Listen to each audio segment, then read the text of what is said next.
ಮಕ್ಕಳಿಗೆ ಮತ್ತು ನಮ್ಮ ಹೊಟ್ಟೆಗಳಿಗೆ ನಮಗೆ ಕೊಡುವುದಕ್ಕೆ ಆಗುವಷ್ಟು ಕೊಡುವುದು ಅವಶ್ಯಕವಿಲ್ಲ. ಅಂದರೆ ಆ ಸಂದರ್ಭದಲ್ಲಿ ಎಷ್ಟು ಬೇಕೋ ಅಷ್ಟೇ ಕೊಟ್ಟರೆ ಸಾಕು. ಆದರೆ ಕಲಿಕೆಯ ವಿಷಯದಲ್ಲಿ ಹಾಗಲ್ಲ. ಎಷ್ಟು ಕಲಿಯಲು ಸಾಧ್ಯವೋ ಅಷ್ಟೂ ಕಲಿಯಬೇಕು. ಬನ್ನಿ, ಇಂಗ್ಲಿಷ್ ಬೂಫೆಗೆ ಇನ್ನೂ ಸ್ವಲ್ಪ ಕಲಿಯೋಣ. A child like your stomach doesn't need all that you can afford to give it. It is sufficient if you give just what is required at the right time. However, this doesn't apply to learning and improving oneself. Welcome to English Buffet, the channel for continuous improvement. English ಬುಫೆಯ ಇಂದಿನ edition ನಿಮಗೆ ಇಷ್ಟವಾಗಿದ್ದಲ್ಲಿ ಇದನ್ನು like ಮತ್ತು share ಮಾಡಿ ಹಾಗೂ ಯೂಟ್ಯೂಬಲ್ಲಿ comment ಮಾಡಿ. If you are satisfied with today's edition of English Buffet, please like and share it and also comment on YouTube. Let's start with vocabulary building on the dining table. First, menu. ಅಂದರೆ ತಿಂಡಿಯ ವಿವರಗಳು, ತಿನಿಸುಗಳ ಪಟ್ಟಿ. Menu means a list of dishes available in a restaurant. Second, cuisine. ಅಂದರೆ ಒಂದು ಪ್ರದೇಶದ ಅಥವಾ ಒಂದು ದೇಶದ ಪಾಕ ಪದ್ಧತಿ ಅಥವಾ ಅಡುಗೆಯ ವಿಧಾನ.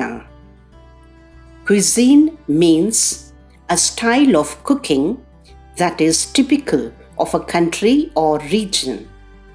Example, South Indian cuisine, Mexican cuisine. Third, buffet. ಸಿದ್ಧಪಡಿಸಿದ ತಿನಿಸುಗಳನ್ನಿಟ್ಟ ಮೇಜು, ಸ್ವಯಂ ಸೇವೆಯ ಭೋಜನ. Buffet means a meal made up of many dishes from which guests serve themselves. Fourth, brunch. ಅಂದರೆ ಬೆಳಗಿನ ಉಪಹಾರ ಮತ್ತು ಮಧ್ಯಾಹ್ನದ ಊಟಗಳ ಬದಲಿಗೆ ಒಂದೇ ಸಲ ಮಾಡುವ ಭೋಜನ. Brunch means a late morning meal eaten instead of breakfast and lunch.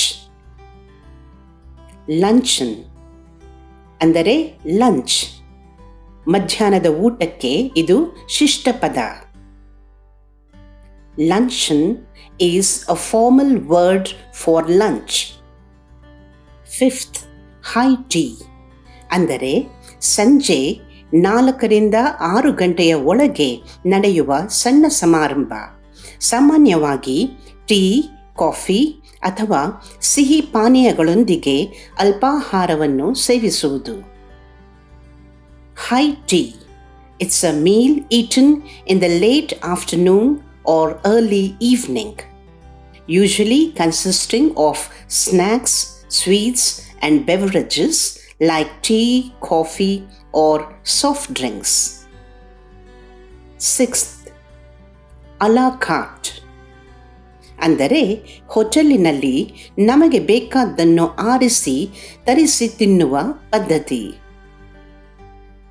À la carte means selection of dishes that we like to eat at a hotel instead of taking the set meal. Seventh, appetizer. ಅಂದರೆ ಊಟಕ್ಕೆ ಮುಂಚೆ ಹಸಿವನ್ನು ಚುರುಕುಗೊಳಿಸಲು ತಿನ್ನುವ ತಿನಿಸುಗಳು ಅಥವಾ ಪಾನೀಯಗಳು. Appetizer means a small item of food or drink taken before a meal to stimulate the appetite. Eighth, main course. ಅಂದರೆ ಭೋಜನದ ಪ್ರಮುಖ ಭಾಗವಾದ ತಿನಿಸು. ದಕ್ಷಿಣ ಭಾರತದ ಊಟದಲ್ಲಿ ಇದು ಬಿಸಿಬೇಳೆ ಭಾತ್ ಅಥವಾ ಪಲಾವ್ ಅಥವಾ ಬಿರಿಯಾನಿ ಅಂತಹ ತಿನಿಸುಗಳಿರಬಹುದು. Main course means a dish forming the most important part of a meal. Usually in South India, a rice dish like bisibele bhat, Palau or biryani can be the main course of the vegetarian meal. 3 or 5 course meal. ಮದುವೆ ಅಥವಾ ಹಬ್ಬದ ದಿನಗಳಲ್ಲಿ ಹೆಚ್ಚಿನ ಸಂಖ್ಯೆಯಲ್ಲಿ ತಿನಿಸುಗಳಿರುವ ಭೋಜನಗಳು. 3 or 5 course meal. A meal having 3 important dishes or 5 important dishes, especially in a marriage or a festival. Example, rotis with sweet and fried dish, or rotis along with a rice dish, sweets and fried dishes. 9th, dessert. ಅಂದರೆ ಊಟದ ನಂತರ ತಿನ್ನುವ ಸಿಹಿ ಪದಾರ್ಥಗಳು. Dessert means the sweet dish eaten at the end of a meal. 10th, dinner. ಸಾಮಾನ್ಯವಾಗಿ ರಾತ್ರಿಯ ವಿಶೇಷ ಭೋಜನ, ಕೆಲವೊಮ್ಮೆ ಮಧ್ಯಾಹ್ನದ ಊಟಕ್ಕೂ ಡಿನ್ನರ್ ಎನ್ನುತ್ತಾರೆ. Dinner is usually a formal evening meal, but it can sometimes mean the main meal of the day, which is taken in the afternoon or evening. Supper ಅಂದರೆ ರಾತ್ರಿಯ ಹಗುರವಾದ ಭೋಜನ. Supper means a light or informal evening meal. Etiquette. ಸಮಾಜದಲ್ಲಿ ನಮ್ಮಲ್ಲಿ ಇರಬೇಕಾದ ಶಿಷ್ಟ ನಡವಳಿಕೆ. Etiquette means the code of polite behavior in a society. Dinner etiquette ಅಂದರೆ ಎಲ್ಲರೊಡನೆ ಕುಳಿತು ಊಟ ಮಾಡುವಾಗ ಪಾಲಿಸಬೇಕಾದ ನಿಯಮಗಳು. ಅಂದರೆ ಬೇಗ ಬೇಗ ತಿನ್ನಬಾರದು, ಬಾಯಿಗೆ ತುಂಬ ತಿಂಡಿಯನ್ನು ಒಟ್ಟಿಗೆ ಹಾಕಿಕೊಳ್ಳಬಾರದು, ಏನೂ ಚೆಲ್ಲದೆ ತಿನ್ನುವುದು, ತಿನ್ನುವಾಗ ಯಾವುದೇ ಶಬ್ದವಾಗದಂತೆ ತಿನ್ನುವುದು, ಬಾಯಿಯಲ್ಲಿ ಅಗುಳಿದ್ದಾಗ ಮಾತನಾಡದಿರುವುದು ಇತ್ಯಾದಿ. Dinner etiquette. This refers to the polite behavior necessary during any meal, especially with guests around. So that means not eating hurriedly, not eating too much at one time, eating without spilling, not making noises while chewing or drinking or while using the cutlery, not speaking with food in the mouth.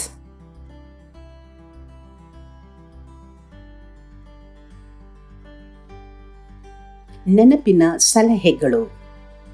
ಮೊದಲಿಗೆ, ಒಂದು ದಿನಕ್ಕೆ 4 ಅಥವಾ 5 ಪದಗಳನ್ನಷ್ಟೇ ಕಲಿಯಬೇಕೆಂಬ ಗುರಿ ಇಟ್ಟುಕೊಳ್ಳುವುದು. ಇದರಿಂದ ಮನಸ್ಸಿಗೆ ಅತಿ ಹೆಚ್ಚು ಕಲಿಯಬೇಕೆಂಬ ಗಾಬರಿ ಇಲ್ಲದೆ ನಿರಾಳವಾಗಿ ಕಲಿತು ನೆನಪಿನಲ್ಲಿಟ್ಟುಕೊಳ್ಳಲು ಅನುಕೂಲವಾಗುತ್ತದೆ. Memory tips. First, aim to learn and remember only a few words, that is 4 or 5 every day.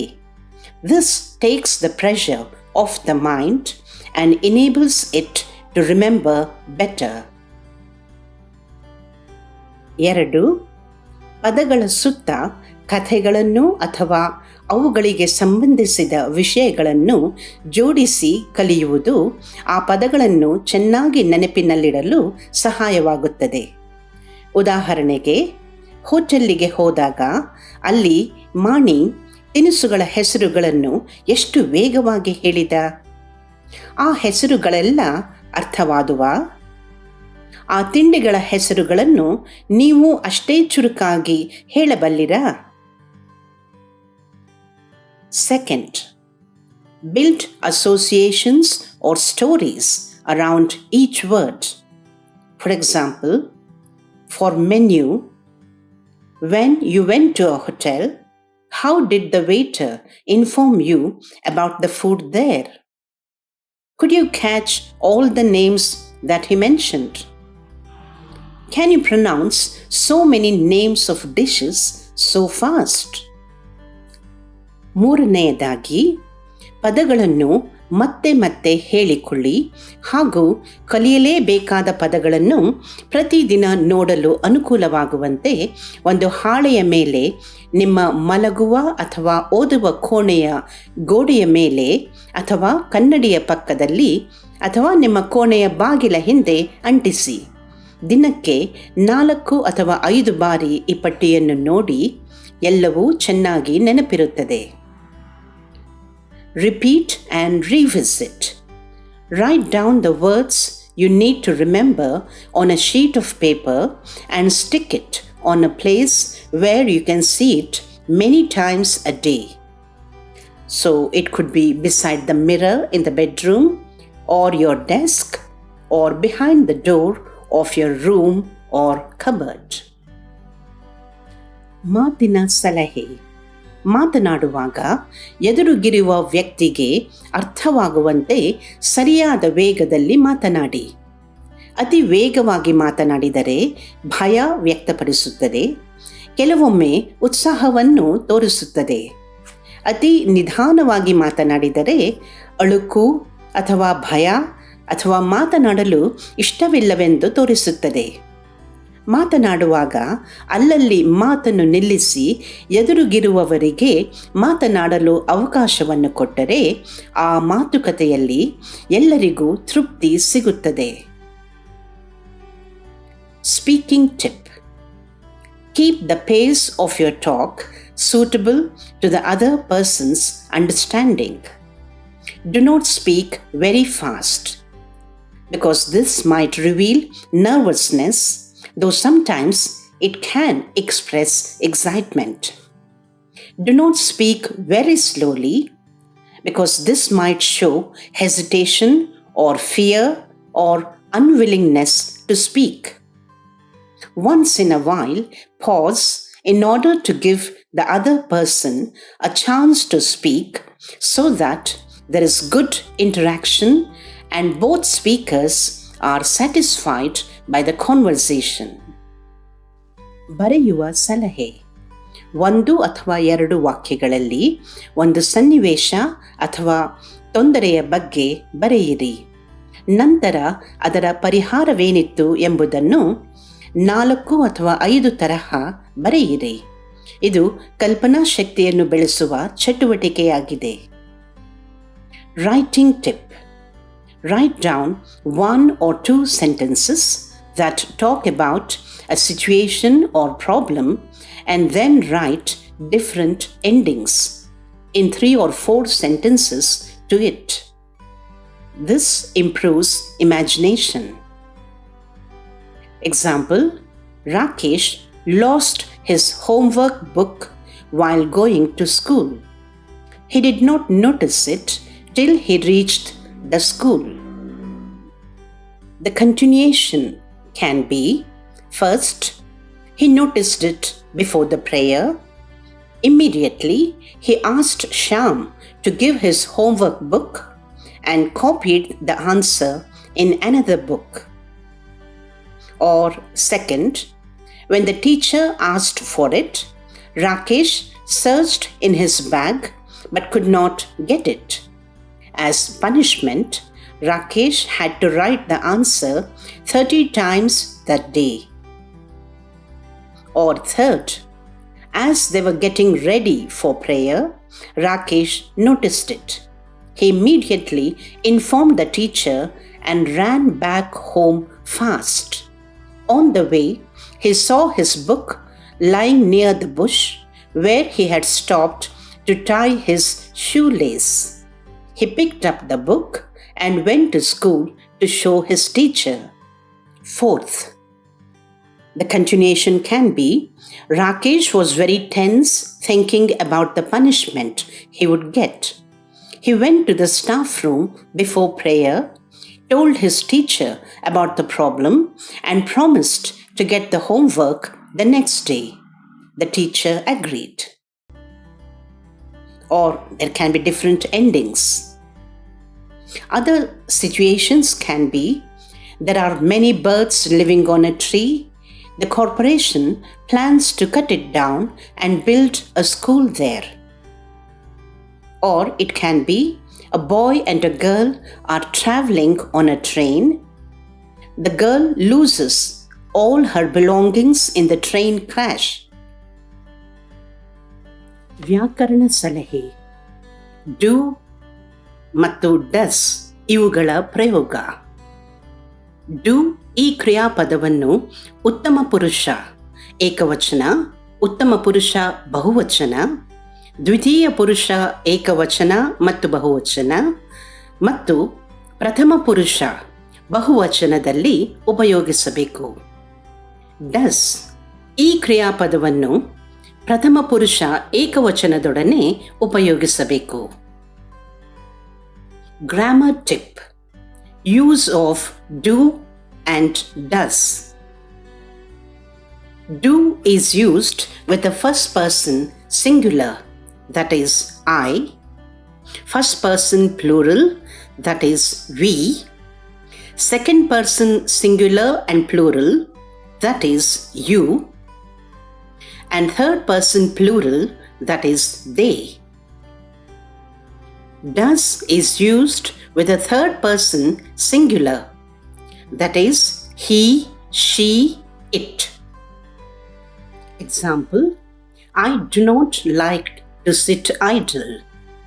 ನನಗೆ ಕೆಲಸವಿಲ್ಲದೆ ಕುಳಿತುಕೊಳ್ಳಲು ಇಷ್ಟವಿಲ್ಲ. Example, we do our work silently. ನಾವು ನಮ್ಮ ಕೆಲಸವನ್ನು ನಿಶಬ್ದವಾಗಿ ಮಾಡುತ್ತೇವೆ. Example, you do not want to miss lunch, do you? ನಿನಗೆ ಊಟವನ್ನು ತಪ್ಪಿಸಿಕೊಳ್ಳಲು ಇಷ್ಟವಿಲ್ಲ ಅಲ್ಲವೇ? Example, they don't watch TV. ಅವರು ಟಿವಿಯನ್ನು ನೋಡುವುದಿಲ್ಲ. Example, he does his work well. ಅವನು ತನ್ನ ಕೆಲಸವನ್ನು ಚೆನ್ನಾಗಿ ಮಾಡುತ್ತಾನೆ. Example, she does not waste money. ಅವಳು ಹಣವನ್ನು ಪೋಲು ಮಾಡುವುದಿಲ್ಲ. Example, usually it does not rain heavily in January. ಸಾಮಾನ್ಯವಾಗಿ ಜನವರಿಯಲ್ಲಿ ಭಾರಿ ಮಳೆ ಬರುವುದಿಲ್ಲ. Example, the dog wants to play outdoors. It doesn't like to be indoors. ನಾಯಿ ಹೊರಗಡೆ ಆಡಲು ಇಷ್ಟಪಡುತ್ತದೆ, ಅದಕ್ಕೆ ಮನೆಯ ಒಳಗೆ ಇರಲು ಇಷ್ಟವಿಲ್ಲ. ಬಳಕೆಯ ಸಲಹೆ. ಸೆಡ್ ಮತ್ತು ಟೋಲ್ಡ್ ಈ ಪದಗಳ ಸರಿಯಾದ ಬಳಕೆ. Usage tip. Use of shed and told. Say and said are followed by to, whereas tell and told are not. Example, he said to his mother, I might come late today. ಅವನು ತನ್ನ ತಾಯಿಗೆ ಹೇಳಿದ, ನಾನು ಸಂಜೆ ಮನೆಗೆ ಬರುವುದು ತಡವಾಗಬಹುದು. Example, every day my father says to all of us, you are what you think. ಪ್ರತಿದಿನ ನಮ್ಮ ತಂದೆ ನಮಗೆಲ್ಲ ಹೇಳುತ್ತಾರೆ, ನೀವು ಏನು ಯೋಚಿಸುತ್ತೀರೋ ಅದೇ ಆಗಿರುತ್ತೀರಾ. Example, she told her friend, I'm going to a party tonight. ಅವಳು ತನ್ನ ಗೆಳತಿಗೆ ಹೇಳಿದಳು, ನಾನು ಇಂದು ರಾತ್ರಿ ಒಂದು ಪಾರ್ಟಿಗೆ ಹೋಗುತ್ತಿದ್ದೇನೆ. Example, don't tell this secret to anyone. ಈ ಗುಟ್ಟನ್ನು ಯಾರಿಗೂ ಹೇಳಬೇಡ. ಗೊಂದಲವನ್ನುಂಟು ಮಾಡುವ ಪದಗಳು. Loose, loose. Words often confused. Loose, loose. Loose ಅಂದರೆ ಸಡಿಲವಾದ ಅಥವಾ ಬಿಗಿಯಾಗಿಲ್ಲದ ಎಂದು. ಈ ಉಡುಪು ತುಂಬ ಸಡಿಲವಾಗಿದೆ. Loose means not tight or not strong. Example, this dress is very loose. Lose ಅಂದರೆ ಕಳೆದುಕೋ, ತಪ್ಪಿಸಿಕೋ ಅಥವಾ ಸೋಲು. ನಿನ್ನ ಗಡಿಯಾರವನ್ನು ಎಲ್ಲಿ ಕಳೆದುಕೊಂಡೆ? Lose means to be unable to find or to suffer the loss of. Example, where did you lose your watch? ಕಥಾ ಸಮಯ. ಸ್ವಾರ್ಥ. ಇದು ನಿಜವಾದ ಬುದ್ಧಿವಂತಿಕೆಯ ಬಗ್ಗೆ ಒಂದು ಒಳ್ಳೆಯ ಕಥೆ. ಇದನ್ನು ನಿಶ್ಶಬ್ದವಾಗಿ ಓದಬಹುದು ಅಥವಾ ಜೋರಾಗಿ ಓದಿ ಉಚ್ಚಾರಣೆಯನ್ನು ಅಭ್ಯಾಸ ಮಾಡಿಕೊಳ್ಳಬಹುದು ಅಥವಾ ಕೇವಲ ಕೇಳುವಿಕೆಯ ಅಭ್ಯಾಸಕ್ಕಾಗಿ ಉಪಯೋಗಿಸಬಹುದು. Story time. The story is selfishness. This is a story of true intelligence. You can read this silently or read aloud to practice pronunciation or just use it for listening practice. Once a prince wanted to get married. Since he thought he was intelligent, he wanted a wife who was also intelligent. So he announced that he would marry the girl who cooked a delicious meal for him with a paddy that he sent with his soldiers. The girl should not use any ingredient from her house. One village girl took up the challenge. The prince sent the paddy. The girl pounded it, separated the husk from the rice, and took the husk to the market. There she sold it, and with the money she got, she bought some vegetables, oil, salt, and spices. She came home and got a grand meal ready.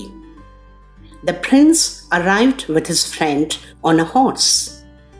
Seeing them, the girl spread out 2 plantain leaves for them to eat on. However, only the prince came in and sat down to eat. The girl had prepared a variety of dishes which the prince liked very much and ate heartily. After lunch, the prince got up and said that he was pleased with the girl and was ready to marry her. However, the girl said that she wasn't pleased with him at all.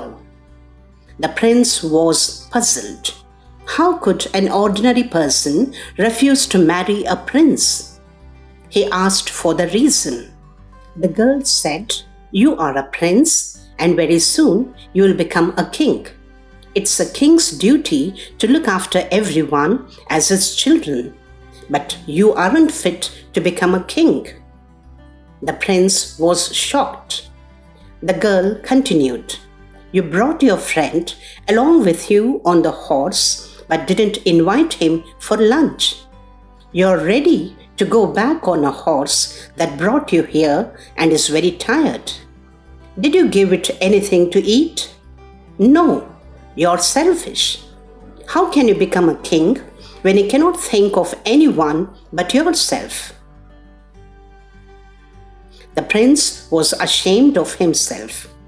He realized the girl was intelligent, much more than he was. Therefore, she would be the perfect companion for him.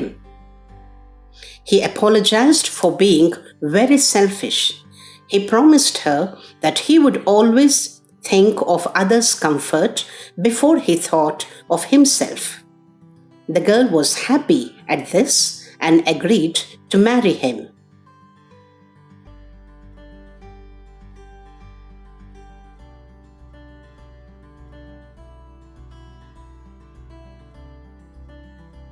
So, who was tested on this occasion?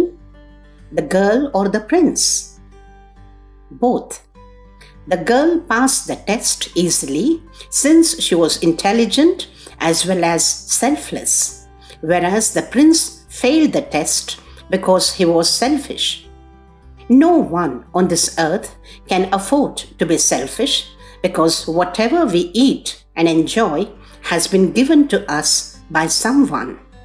Nothing in this world is of our creation alone. ಕೇಳಿದರಲ್ಲ ತರುಣಿ ಮತ್ತು ರಾಜಕುಮಾರನ ಕಥೆಯನ್ನು. ಯಾರು ಯಾರನ್ನು ಪರೀಕ್ಷಿಸಿದರು? ಇಬ್ಬರನ್ನು. ಆದರೆ ಗೆದ್ದಿದ್ದು ತರುಣಿ ಮಾತ್ರ, ಏಕೆಂದರೆ ಅವಳು ಬುದ್ಧಿಯ ಜೊತೆಗೆ ಕರುಣೆ ಇರುವ ಹೃದಯವನ್ನು ಪಡೆದಿದ್ದಳು. ರಾಜಕುಮಾರ ಸ್ವಾರ್ಥಿಯಾಗಿದ್ದ. ಈ ಜಗತ್ತಿನಲ್ಲಿ ತಾನೊಬ್ಬನೇ ಮುಖ್ಯವೆಂದು ತಿಳಿದಿದ್ದ. ಆದರೆ ಆ ಹುಡುಗಿ ಹೇಗೆ ಈ ಪ್ರಪಂಚದಲ್ಲಿ ಎಲ್ಲರೂ ಮುಖ್ಯವೆಂದು, ಬೇರೆಯವರ ಸಹಾಯವಿಲ್ಲದೆ ನಾವು ಏನನ್ನೂ ಸಾಧಿಸಲಾರೆವು ಎಂದು ಮನವರಿಕೆ ಮಾಡಿಕೊಟ್ಟಳು. ಇತರರ ಶ್ರಮವಿಲ್ಲದೆ ನಾವು ಜೀವನದಲ್ಲಿ ಏನನ್ನೂ ತಿನ್ನಲಾರೆವು, ಅನುಭವಿಸಲಾರೆವು. ಹೀಗೆ ನಮಗೆ ಸಹಾಯ ಮಾಡಿದ ಎಲ್ಲರನ್ನೂ ನೆನೆಯುತ್ತಾ ಅವರಿಗೆ ಧನ್ಯವಾದವನ್ನು ಅರ್ಪಿಸುತ್ತಾ ಕನ್ನಡದಲ್ಲಿ ಮಾತನಾಡಿ ಸಂಭ್ರಮಿಸೋಣ, ಇಂಗ್ಲಿಷನ್ನು ಕಲಿತು ಬೆಳೆಯೋಣ. ಬಾಯ್.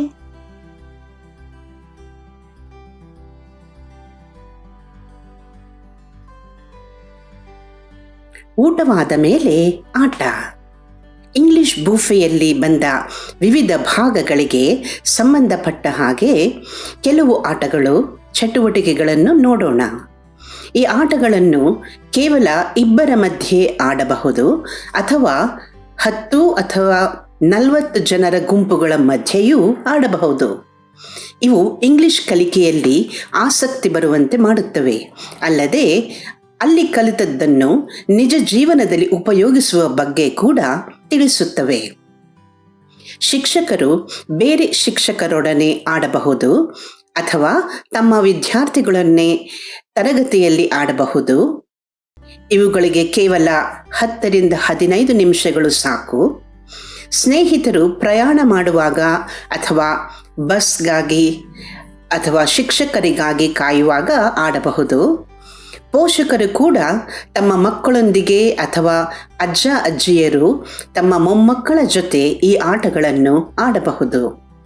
ನಮ್ಮ ಮನಸ್ಸು ಜೀವನದ ಕೊನೆಯ ಕ್ಷಣದ ತನಕವೂ ಚುರುಕಾಗಿ ಸಂತಸವಾಗಿ ಇರಬೇಕು. ಈ ಆಟಗಳು ಆ ದಿಕ್ಕಿನಲ್ಲಿ ಸಹಾಯ ಮಾಡುತ್ತವೆ. ಆಟ ಆಡಿ ಇಂಗ್ಲಿಷ್ ಕಲಿಯಿರಿ.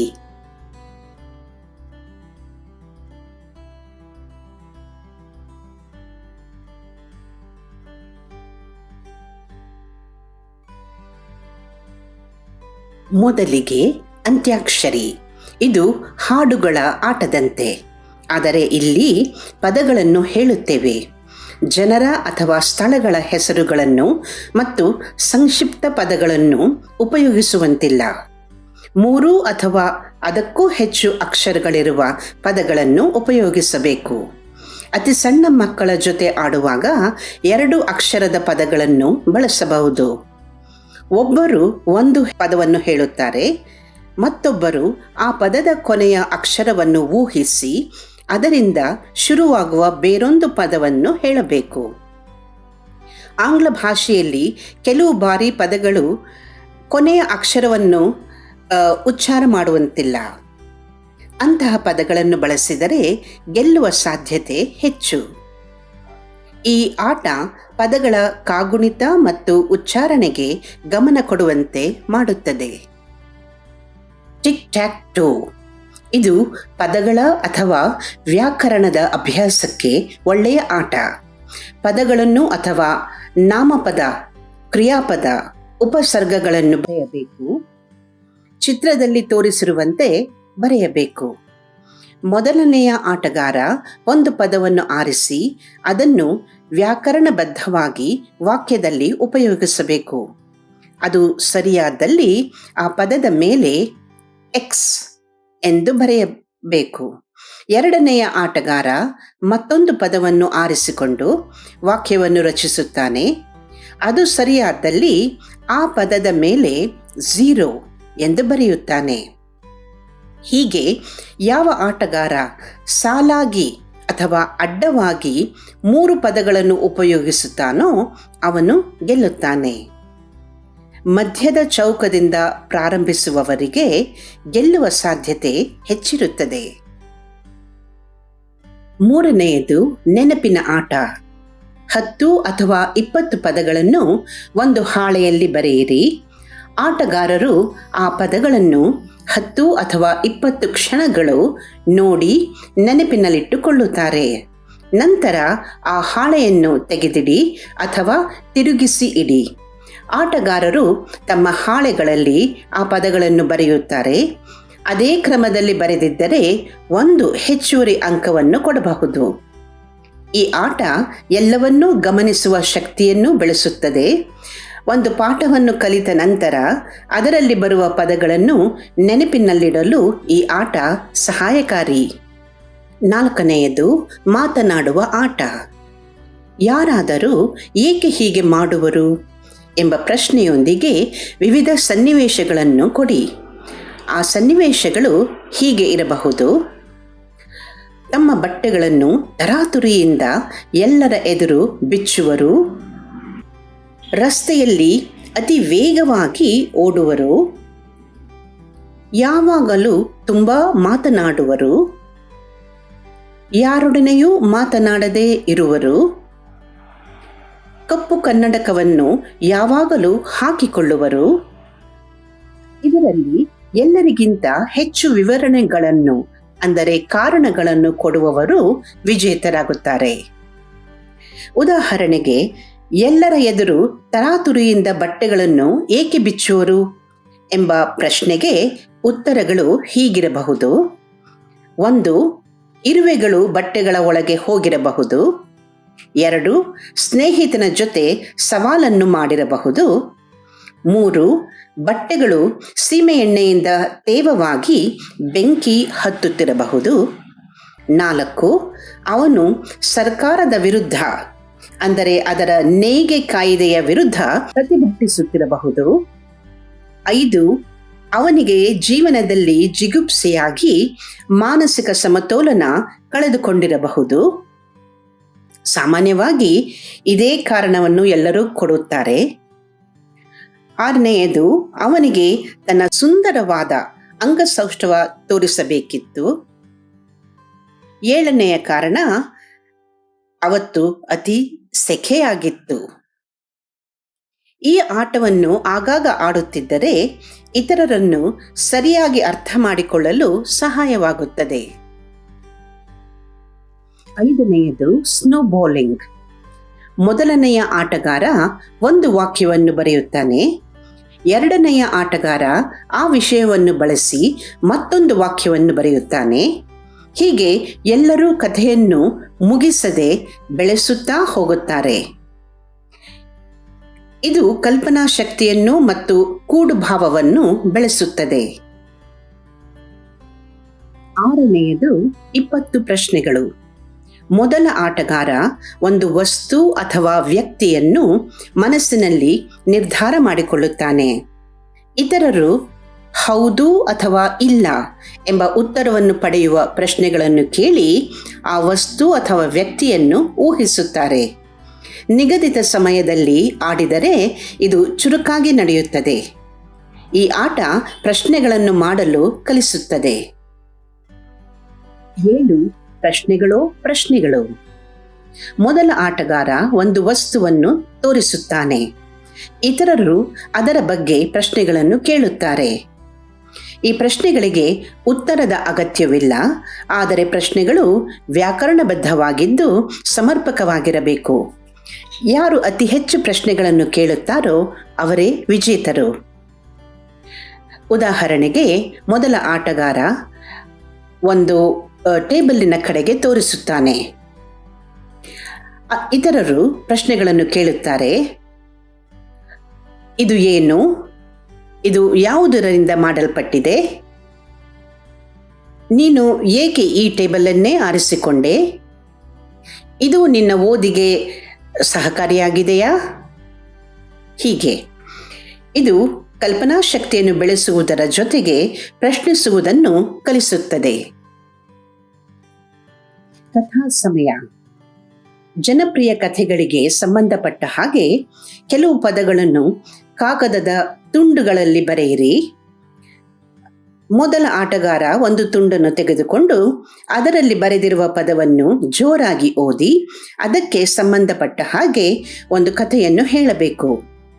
2 ಅಥವಾ 3 ನಿಮಿಷಗಳವರೆಗೆ ಮಾತನಾಡಬಹುದು. ಯಾರು ಪೂರ್ಣ ಕಥೆಯನ್ನು ಹೇಳುತ್ತಾರೋ ಅವರು ವಿಜೇತರು.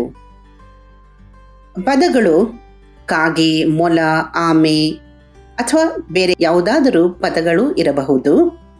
ಈ ಆಟ ಎಲ್ಲರ ಎದುರು ಮಾತನಾಡಲು ಕಲಿಸುತ್ತದೆ.